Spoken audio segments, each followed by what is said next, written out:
Joke lang talaga.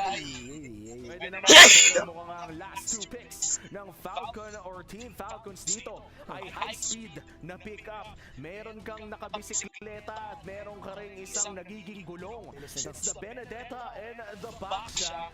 Kayang-kayang habulin yung backline. Parang delikado ang isang Farsa in this game. Oo, delikado yung Farsa. I like the speed na gustong pakita ng Falcon. Ang problem ko dito yung catch nila. Dadaanin nila sa speed, dadaanin nila sa suntukan. Yung catch pa rin, masyadong madula si Kyrie. You really need a catch for me. Oo, kailangan talaga nilang mahuli si Kyrie. At alam naman natin, kapag pogi, doon nakatingin ang lahat. Pero dahil pogi at maganda naman ang ating casters, tingin muna tayo doon kay Chantel OSX. Casters, kayo na to.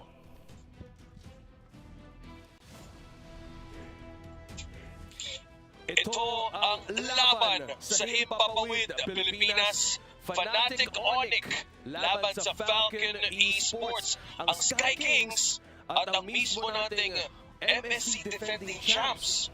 Team Falcons ang tatapatan nila ngayon. O, tsaka maganda dito is nakita din natin para sa Sky Kings ay talagang binilisan nila ang OSX ang kanilang hero opposition para dito sa ating laban. Again, ikalawang laban ngayong araw para sa unang araw ng MSC 2024. At makikita natin kung ano nga ba ang pwedeng maging identity ng Team Falcons. Subaybayan natin sila mismo sa MPL Mandatory Broadcast sa Pilipinas nung malapit na mag-Father's Day. Doon yun natin nakita kung paano nila nagamit dito na or paano nila na-utilize yung mismo yung mga ganitong picks. Lagi nilang pina-priority ang Harit, Ate Chantel. O yung mga mabibilis. Parang yun yung pang-counter every. Kaya siguro nakita natin dito para sa Fanatic Onic na kumuha sila ng catch up parang ng Kiboy. So by the way, sa mga hindi nakapanood ay nakakita natin kung paano maglaro ang Team Falcon sa FPL Men at isa sila sa mga teams na talagang tinutukan ng sambayan ng Pilipinas noong moment na yun dahil pausbog din ang rayon nila pagdating sa advancement sa FLBC. Speaking of the scene, nasa mismong eksena tayo ng EXP lane, ding laban kay Lutpi. Ito yung nagiging magandang potential EXP na nagsimula back then sa simula ng season ng Fanatic Onic noong MPL season I think 2 seasons back before they had the 4-peat championship at naging viable talaga sa mga players, especially si Arlot, ang mismong pick na to para kay Lutpi. At saka ito maganda, ang katapat naman ni Lutpi dito sa naman ang ating pinag-uusapan na is si Ding naman na isang ding kabayan na may hindi nakakaalam. Yes po, ito po si TDR before ng Minana.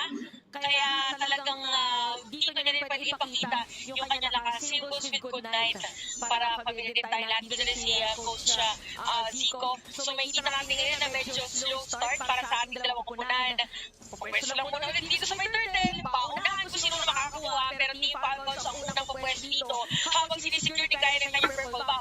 Ang biggest question, aabot ba dito ang Sky Kings? Mukhang hindi na dahil meron pa pag-at doon. Pero first blood makukuha dito na Team Falcons. At si Kenji ang nakasecure ng unang objective ng laban na yun. Rumespeto mo ng Fanatic Onic Kyrie. Sinusubukan na rin invade ang purple buff ng Team Falcons. Pero ready ang sila kumontest. Ito sa play sila namin. Oo, mahilig yan nga dito sa mga players ng Team Falcons na abangan nila.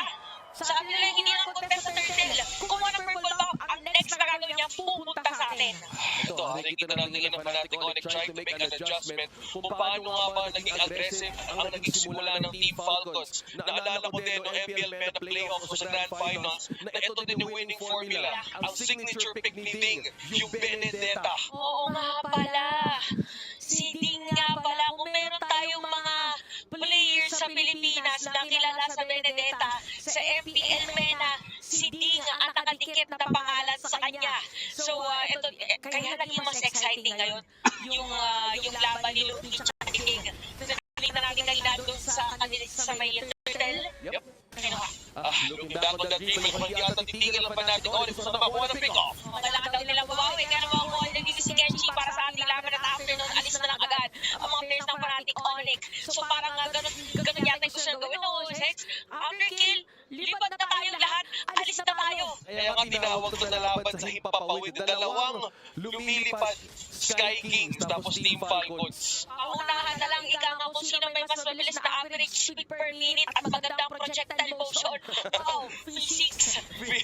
Kung pag-uusapan din natin yung physics, no, looking at the chance na binanggit din ng panel na isa din si Kyrie sa pinakamalupit at napakahusay na gumamit ng assassin heroes. Going back on the assassin pick na league, napaka-skilled mo rin talaga kung hindi na ako pipiliin. But knowing Kyrie, this is just one of the signature picks. But meanwhile, sa bottom lane, oh my God, Oo, nakapangan. about Kyrie! Oo, sabi pinag-uusapan yata ako sa Tagalog broadcast. Why not dumiretso na agad kumuha ng kill? May ginawa si Zan dito na nag-win square wins habang si Goodnight. Ginamit niya ang kanyang IMU Feather Airstrike pero mukhang fanatic Onyx ang makakakuha ng kill. Nakaganda na pagkalis doon pero super! Ang alam mo, Hindi ata titigil na naman natin Onyx. Gusto pa rin mo si Genji. Ngayon susubukan ni Old. Gamit ang slow ng Tiki Boy. Nasa frontline, looping, securing it with a triple kill.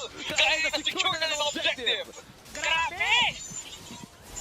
At hindi rin talaga titigil si Team Falcons para makakuha ng isang trade. But kahit nakakuha sila ng isa, Kimoy man ang tumumba. Kyrie, nakuha din ang purple buff ng Team Falcons. Grabe, pinapakita dito ng mga teams natin. Talagang napaka-intense ngayon ng ating laban. Parang palitan lang dito pagdating sa mga objectives and such. But I gotta say, 2-0-1 si Suns ngayon sa ating laban. Kung babalikan din natin, binalikan na natin lahat, no? Ito na ang continuation ng kanilang performance from FPL. Si Suns din ay napakadaming beses niyang ginamit yung Farsa. So gamay na niya and isa din siya sa mga MSC heroes nga pala bago maging Vexana. Nagamit yung dalawang featured Vexana skins, MSC heroes. At ito yung hindi ko nakuha yung skin ng MSC ni Farsa. Doon pa lang nakita na natin na yung Fnatic Onyx kaya talagang ibahin yung kanilang tempo in terms of the AoE burst dahil nga merong league. Ito yung ginagawang coverage dyan si Kyrie, ginagamit ka niya yung league ngayon. This is just an allowance for better wave manipulation and cross-map pressure. So nakikita nyo, Fnatic Onyx closely trying to target his first clear turn ng Team Falcons habang pinipick up din si Genji. Kung nakasalungan na naman, parang ito rin kanina ang ginawa doon sa may bottom lane ng kinuha nila si Ling. So parang medyo nagulat din ang mga players ng Falcons dahil napakabilis na ng pag-ibad dito na Sky Kings. Pero si Ling, napapasok, makakakuha na isa pero mababawi lang naman. Kyrie is down, so 3 players down para sa Team Falcons. No, make it 3 din. Palas pero sa pasasay naman natin Onyx, Luthi at Lark. Nagkakahabulan. Pero nandito na si Goodnight. Sino nga ba talaga unang patutulog? Si Luthi yata talaga. Pero nakuha na rin niya. Laban sa isa pa. At nadagdagan pa nga yata. Pero patay na si Luthi. It's gonna be a shutdown para kay Kenji. Pero nakaabang na naman ang ibon ng Indonesia na si Sans. Napakabilis lumipad ng Fnatic Onyx.